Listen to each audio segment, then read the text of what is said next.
My in-laws invited me to a high-end restaurant for my birthday. I arrived, but the room was empty. On the table sat a divorce document which was already signed and a note which read, "Happy birthday, impotent threat. You can enjoy in pain." They had no idea what was coming next. Hello. Thank you for your continuous support. This means a lot to us. If you enjoy the stories we share, kindly subscribe to this channel. It will be great if you can leave a comment on which city you are watching from. We might just give you a shout-out in our next story. Today's special shout-out goes to Julie from Red Oak, Texas. We are glad you enjoy our stories. Now let's dive into the details of today's story. I sat at my desk in the quiet of our suburban Boston home, the faint scratch of my pencil against the sketchbook filling the silence. The room smelled of graphite and old paper, a familiar comfort, but today it felt heavy, like the air itself carried the weight of unspoken words. Outside, the late afternoon sun dipped low, casting long shadows across the Maplewood district, its golden light catching the edges of my half-finished illustration, a whimsical forest scene for a children's book. I traced the curve of a tree trunk, my fingers lingering on the rough texture of the paper, but my mind drifted, as it often did, to the life I'd once dreamed of, a life that now seemed as distant as the stars I used to sketch with Rebecca by my side. We'd met in college, in an art and literature club, our voices overlapping as we debated the merits of Van Gogh's brushstrokes and Austen's prose. I remembered her laugh, sharp and bright, like the chime of a bell, as we promised to travel the world, sketchbooks and novels in hand. She'd been a law student then, her auburn hair falling in waves over her shoulders, her eyes alight with ambition. I'd been an art major, my hands stained with charcoal, my dreams as wild as the landscapes I drew. We'd married 7 years ago, full of hope, but those promises had been quietly shelved, replaced by the Langston family's expectations, their traditions wrapping around us like vines, choking the life we'd planned. The Langstons were old money, their name etched into Boston's history like a monument. Charles, Rebecca's father, was a real estate magnate, his stern face framed by salt and pepper hair, his eyes always narrowed, as if sizing me up. Evelyn, her mother, was a socialite, her pearls gleaming against her silk blouses, her voice smooth but cutting, like a blade wrapped in velvet. Thomas, her older brother, was a partner in the family firm, his broad shoulders and sharp suits earning him the nickname the Iron Man. Laura, her younger sister, was a pediatrician, the only Langston who treated me with kindness, her soft smile a rare warmth in their cold world. I leaned back in my chair, the wood creaking under my weight, and glanced at the clock. It was nearly 5, and Rebecca would be home soon, her footsteps sharp against the hardwood floor, her briefcase thudding on the counter. She'd changed over the years, her ambition hardening into something colder, her loyalty shifting to her family. I couldn't blame her, not entirely.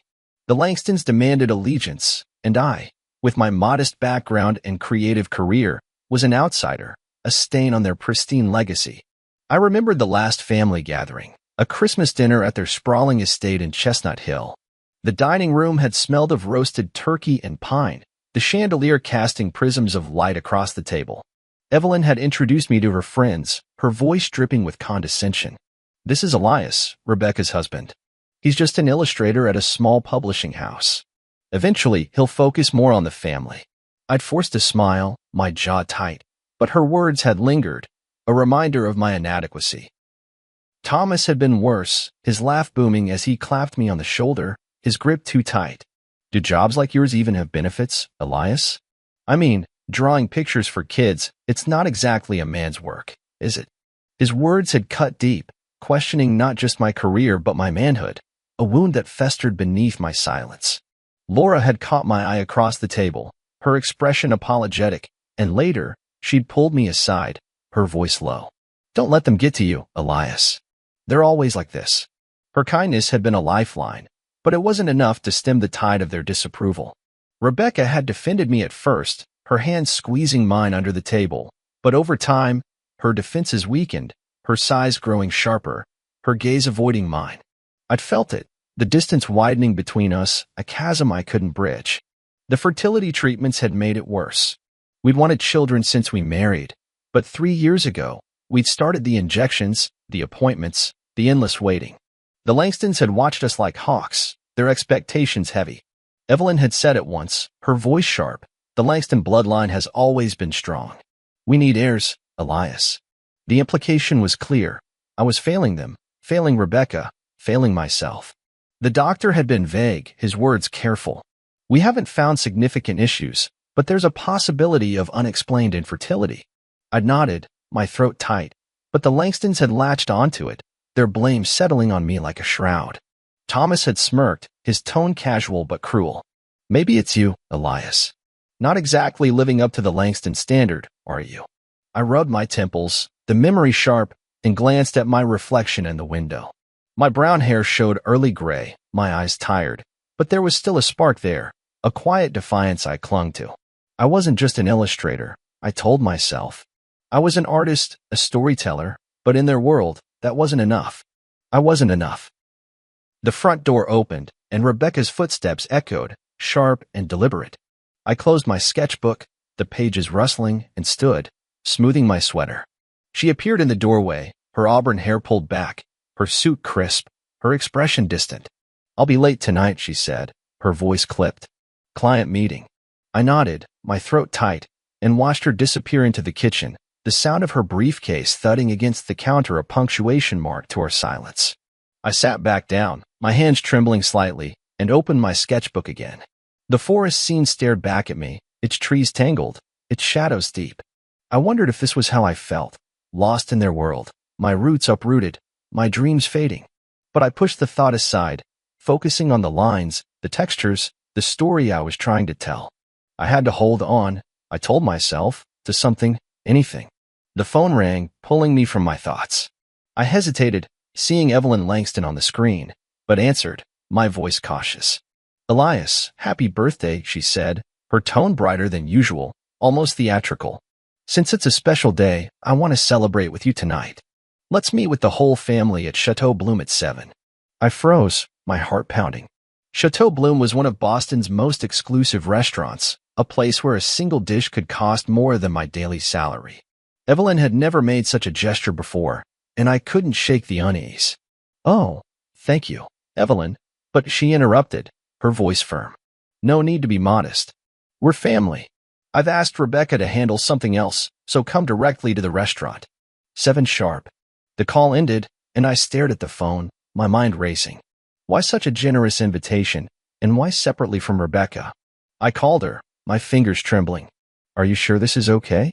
Your mother suddenly, her voice was tense, clipped. Yes, I heard from her. I'll join you later. Mother is trying to meet you halfway. Enjoy yourself. She hung up, and I sat there, the silence pressing against me, the unease growing. I looked at my sketchbook, the forest scene incomplete, its shadows darker now in the fading light. I wondered if this dinner was a chance, a new beginning, or something else entirely. I couldn't shake the feeling that I was walking into a trap, but I pushed it aside, clinging to a fragile hope. I closed the sketchbook, the sound sharp, and stood, my resolve firm. Whatever awaited me, I'd face it, I told myself, but deep down, I knew the shadows of their legacy loomed larger than ever. I stood before the mirror in our quiet suburban home, the silence thick around me, broken only by the faint hum of the radiator. My reflection stared back, a man in his late 30s, brown hair streaked with early gray, eyes tired but hopeful. I adjusted my tie, the silk smooth under my fingers, and smoothed my suit jacket, its wool texture grounding me. The wedding ring on my left hand caught the light, its gold band a reminder of promises made, promises I still clung to, despite the distance between Rebecca and me. I took a deep breath, the air cool against my lips, and told myself this night could be different, a chance for the Langstons to finally see me, to accept me. But deep down, a knot of unease tightened in my chest, Evelyn's bright, almost theatrical tone echoing in my mind. I grabbed my keys, the metal cold against my palm, and stepped outside, the early evening air sharp with the scent of autumn leaves. The Maplewood district was quiet, its streets lined with maples, their branches swaying gently, casting shadows under the streetlights. I drove to Chateau Bloom, the hum of the engine steady, but my thoughts raced, circling Evelyn's words, Rebecca's tense tone on the phone. Why separately from her? Why now, after years of disdain? I gripped the steering wheel, my knuckles pale, and tried to focus on the road, the headlights slicing through the dusk. Chateau Bloom loomed ahead, a classic stone building, its facade lit by warm lanterns, its windows glowing with golden light. I parked, the gravel crunching under my tires, and stepped out, the cool air brushing my face. The uniformed doorman nodded, his gloved hand opening the door, and I stepped inside, the scent of rosemary and wine enveloping me. The lobby was opulent, its marble floors gleaming, its chandeliers casting prisms of light across the walls, impressionist paintings lining the hallway. I felt out of place, my suit suddenly inadequate, my footsteps echoing too loudly. The middle-aged manager approached, his bow slight, his voice polished. "Welcome, sir." Name: Elias Carter. "I have a reservation at 7, under Morrison," I said, my voice steady but my heart pounding. A flicker of recognition crossed his face, and he nodded. "Ah, the Langston reservation. This way, please." He led me past the main dining area, its tables filled with well-dressed patrons, their laughter sharp, their glasses clinking. I followed, my shoes sinking into the plush carpet, the hallway narrowing, the light softening. He opened a door to a private room, its interior dimly lit, a large round table covered with a white tablecloth, elaborate flower arrangements of roses and lilies, 7 champagne glasses glinting under the chandelier. But the room was empty, the silence suffocating. "Excuse me, has everyone not arrived yet?" I asked, my voice tight, confusion rising. The manager's brow furrowed, his tone puzzled. "All the Langstons have already arrived. Please wait a moment." He closed the door, the sound sharp, and I stood there, my breath shallow, the air heavy with the scent of roses. I scanned the room, its walls paneled in dark wood, its paintings staring down, their eyes judgmental. Then I saw it, an envelope on the table, my name written in elegant script. My hands trembled as I picked it up, the paper smooth, its weight ominous. I opened it, and 2 documents fell out, fluttering to the table like dead leaves. The first was an official legal document, its words stark, black ink on white paper. Divorce papers, Rebecca's signature already there, precise and final. The second was a note in Evelyn's handwriting, its tone venomous. "Happy birthday. The defective man must go. Without you, Rebecca can have a real family." I froze, my vision blurring, my heartbeat pounding in my ears. Another piece of paper slipped out, Rebecca's handwriting this time, its words colder. "I need to carry on the Langston legacy. It's no longer possible with you. I've moved out. Goodbye." The room spun, the chandelier's light fracturing, the roses' scent cloying, suffocating. I collapsed into a chair, the wood creaking under me, my hands trembling, the papers slipping to the floor. Hot tears rolled down my cheeks, their salt bitter on my lips. I touched my wedding ring, its band cold now, its weight a lie. 7 years, I thought, 7 years of marriage, of promises, of dreams, ending like this, on my birthday, in this empty room, their cruelty timed to wound deepest. I remembered our vows, spoken under a spring sky, her hand warm in mine, her eyes bright. I remembered the fertility treatments, the Langstons' blame, their words, "The Langston bloodline needs strong men," cutting into me, questioning my manhood, my worth. And now this, their final judgment, their rejection, their betrayal. "So this is how it ends," I said aloud, my voice small but firm, the air heavy around me. I stood, my legs unsteady, and wiped my tears, my fingers wet against my cheeks. But amid the shock, the sadness, another emotion rose, faint at first, but growing stronger: anger. Evelyn's cruel words, Rebecca's betrayal, the fact that they'd chosen my birthday for this act, it burned in me, a fire I hadn't felt in years. I looked at the table, its flowers mocking, its champagne glasses empty, and something shifted. They thought I was defective, a failure, but I wasn't done. Not yet. I pressed the button to call the waiter, my finger trembling but resolute. A young man appeared, his uniform crisp, his expression neutral. "How may I help you, sir?" he asked. I took a deep breath, my voice steady now, my anger focused. "Who's paying for tonight's dinner?" He glanced at his notepad. "It's been prearranged on Mr. Langston's credit card." A small smile curved my lips, sharp and defiant. "In that case, I'd like to order the finest dinner course and champagne for one person." He nodded, his eyes flickering with surprise, and left, the door closing softly behind him. I returned to the table, inhaling the scent of the roses, their sweetness now bitter. I picked up the divorce papers, their weight lighter now, and tucked them into my bag, the zipper sharp in the silence. This isn't the end, I told myself, my voice quiet but firm. This is the beginning. The champagne arrived, its bubbles dancing in the glass, its golden light catching the chandelier's glow. I lifted it, the stem cool against my fingers, and took a sip, its taste sharp, its bubbles bursting on my tongue. I looked at the empty room, its shadows deep, its silence broken by the faint clink of my glass, and I felt it. A spark, a resolve, a determination I hadn't felt in years. I ate alone, the meal exquisite, its flavors rich, seared scallops, truffle risotto, chocolate soufflé, but each bite was a defiance, a reclaiming, a refusal to let them define me. I thought of Rebecca, her distant eyes, her signed papers, and I felt the weight lift, the chains loosening. I thought of Evelyn, her venomous note, and I felt the anger burn, but I channeled it, focusing it, shaping it into something new. I thought of myself, the man I'd been, the man I could be, and I knew, deep down, that this night, this betrayal, was not my end, but my beginning.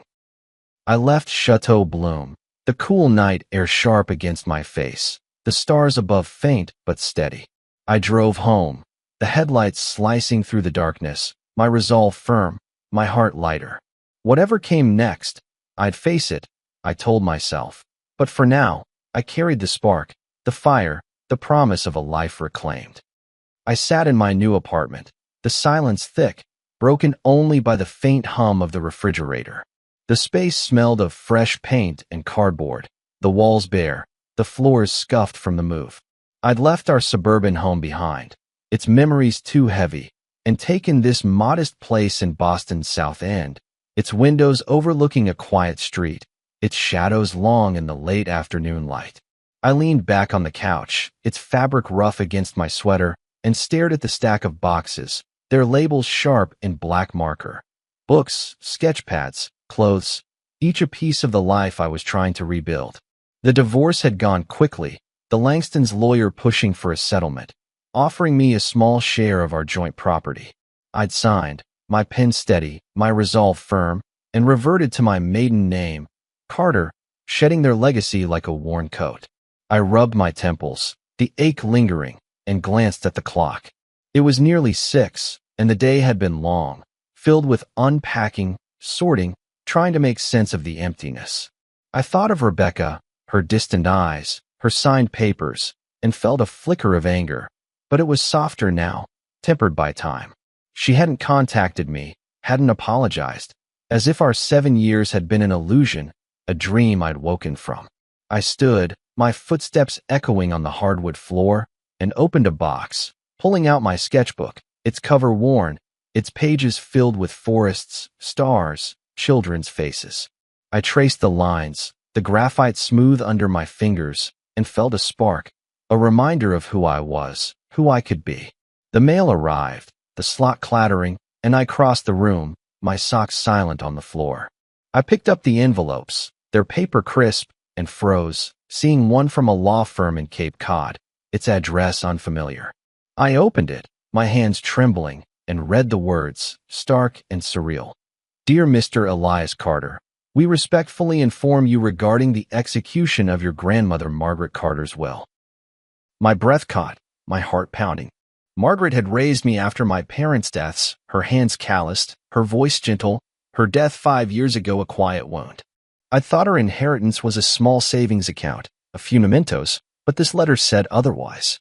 Assets totaling approximately $8 million will be transferred to you through a trust fund, as per Margaret's instructions, to be disclosed at age 40. I dropped the letter, collapsing into a chair, the wood creaking under me.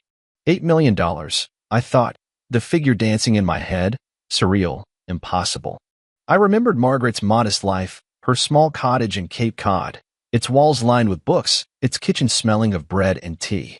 She'd never spoken of wealth, never hinted at investments, but now, this fortune, hidden, waiting, felt like a lifeline, a gift. I drove to Cape Cod the next day, the road winding, the ocean glinting in the distance. Jonathan Fisher, the lawyer, met me in his office, his gray hair neat, his voice calm. Edith was a wise woman, he said, his smile warm. She invested steadily from a young age, but preferred a modest life. She wanted you to carve your own path, not rely on wealth. I nodded, my throat tight, and asked, why didn't she tell me, during my marriage, my struggles? He leaned forward, his eyes kind. She added the condition about age 40, so this wouldn't affect your marriage. She wanted you to build your own life, Elias.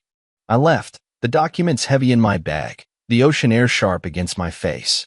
I thought of the Langstons, their disdain, Evelyn's words, he's just an illustrator, from an unsuitable background, and wondered if this fortune would have changed their view. But I knew, deep down, it wouldn't. Money wouldn't shift their nature, their cruelty, and I felt a quiet relief, a release from their judgment.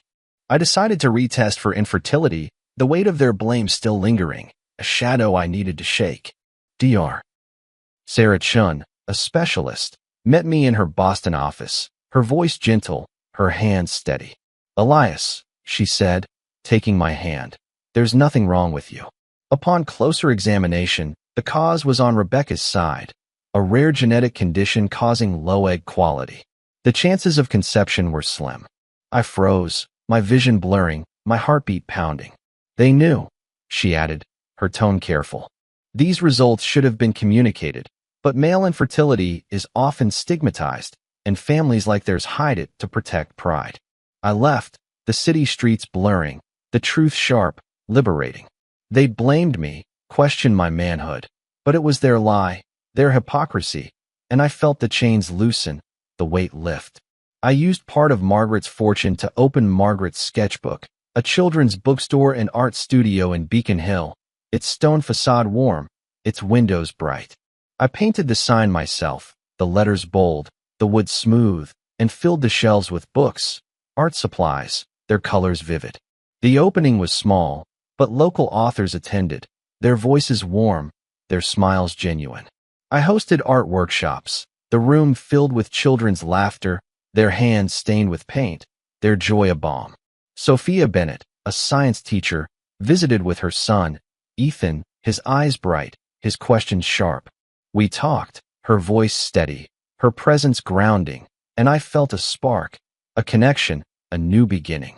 I stood in the studio, the scent of paint and paper filling the air, and looked out the window, the snow piling up, the streetlights glowing.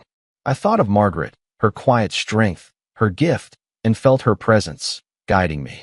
I thought of Rebecca, the Langstons, their lies, and felt the anger fade, replaced by resolve. This was my life now, I told myself, my path, my legacy, and I'd build it, brick by brick, sketch by sketch.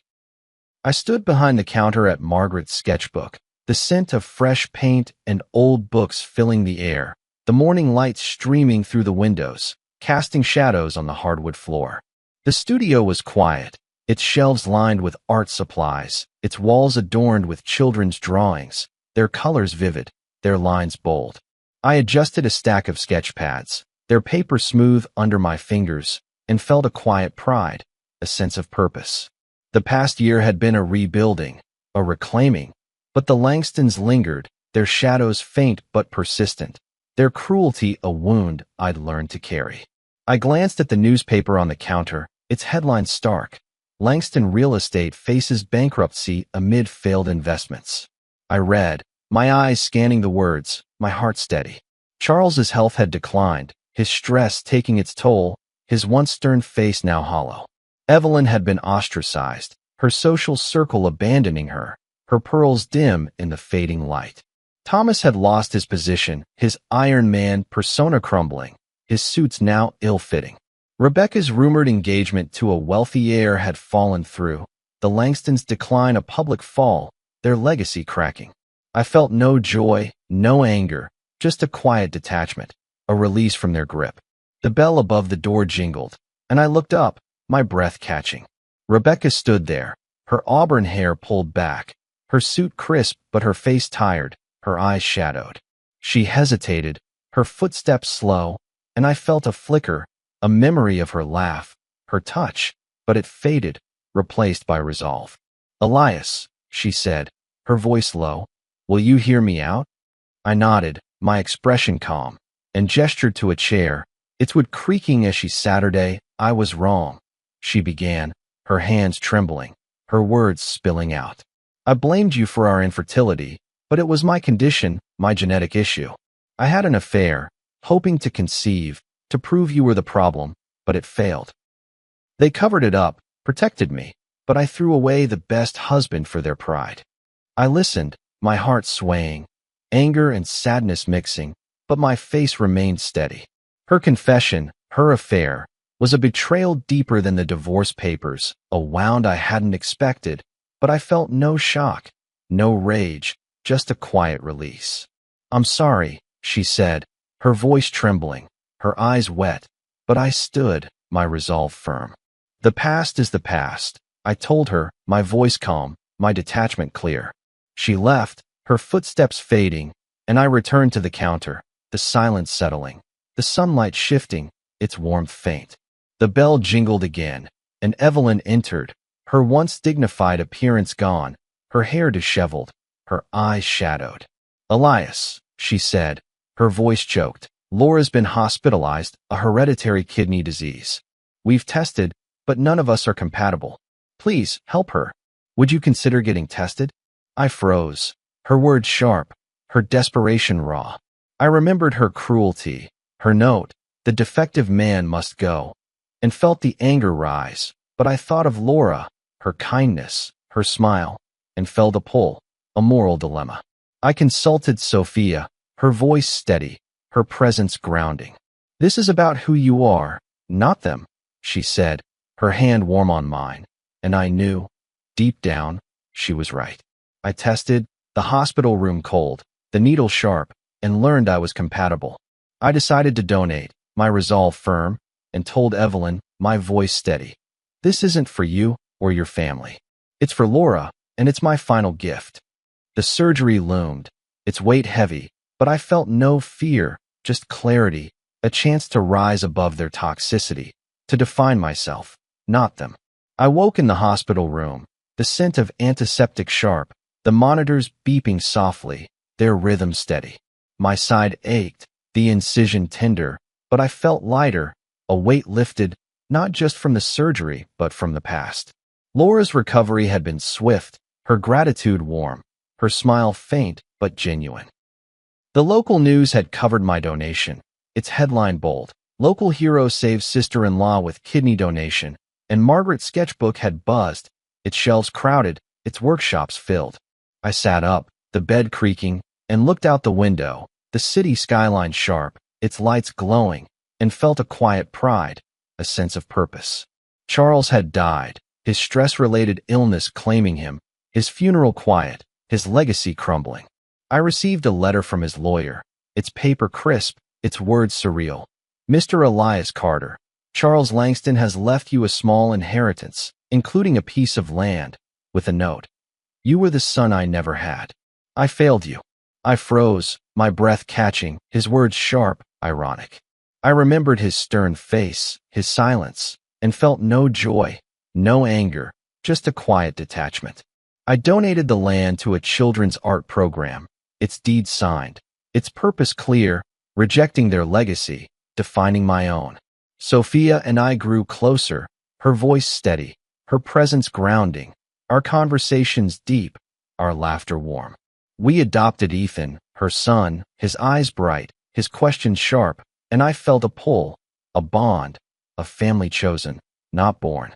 We married in a small church, its pews filled with bookstore regulars, Sophia's family, their smiles warm, their applause soft. I wore a simple suit, its fabric smooth, and Sophia wore an ivory dress, its lace delicate, her bouquet bright. We renovated my apartment, its walls painted, its windows wide, creating a shared home, its rooms filled with art, books, laughter. We launched an infertility support group, its meetings held in the studio, its chairs filled with couples, their faces tired but hopeful. I shared my story, my voice steady, my words honest, and Sophia guided, her teaching skills sharp, her empathy deep. I felt purpose, healing, a chance to help, to connect, to redefine family, legacy, manhood. I stood in the studio, the scent of paint and paper filling the air, and looked at Ethan, his hands stained, his smile wide, and felt it, a quiet joy, a life reclaimed. I stood in the living room, the mirror reflecting my face, its lines softer now, its eyes steady. I adjusted my tie, its silk smooth, and smiled at Sophia, her pearl earrings glinting, her dress elegant, her presence grounding. Ethan bounced nearby, his suit crisp, his questions sharp, and I felt a quiet joy, a sense of wholeness. We drove to Chateau Bloom, the city lights glowing, the air cool, and I remembered that night, 2 years ago, its betrayal sharp, its pain raw. But now, I carried a new life, a new family, and I felt ready, resolved. The manager greeted us, his bow slight, his voice warm. "Welcome, Mr. and Mrs. Carter." We followed, the dining room opulent, its tables filled, its laughter soft. I noticed them, Rebecca and Evelyn, at a back table, their faces aged, their eyes shadowed. I nodded, my gesture slight, and turned to Sophia, her hand warm, Ethan's smile bright, and told her, I thought that night was the end, but it was the beginning. We ate, the meal rich, its flavors warm, and I felt it, a closure, a peace, a life reclaimed. Back at the studio, I hosted an art workshop, the room filled with children, their hands stained, their laughter loud. The bell jingled, and a woman entered, her face familiar, her voice hesitant. "Elias, I'm Claire, from college. I had a child, your son, 10 years ago. I kept it secret, but he needs help now." I froze, my breath catching, her words sharp, surreal. I consulted Sophia, her voice steady, her support warm, and met him, Daniel, his eyes bright, his question sharp, and felt a pull, a bond, a challenge. We began building, slowly, carefully, and I felt it, a complexity, a growth, a family expanding. I stood in the studio, the scent of paint and paper filling the air, and looked at Ethan, Daniel, Sophia, their smiles warm, their presence grounding. I thought of the past, its pain, its lessons, and felt no anger, no sadness, just peace, a life reclaimed, a legacy redefined. The sunlight streamed through the windows, its warmth soft, its glow bright, and I knew, deep down, this was not an ending, but a radiance, a new beginning. Share your thoughts in the comments below. We'd love to hear your story. Don't forget to like, subscribe, and hit the bell for more inspiring audio stories. Stay tuned for the next one.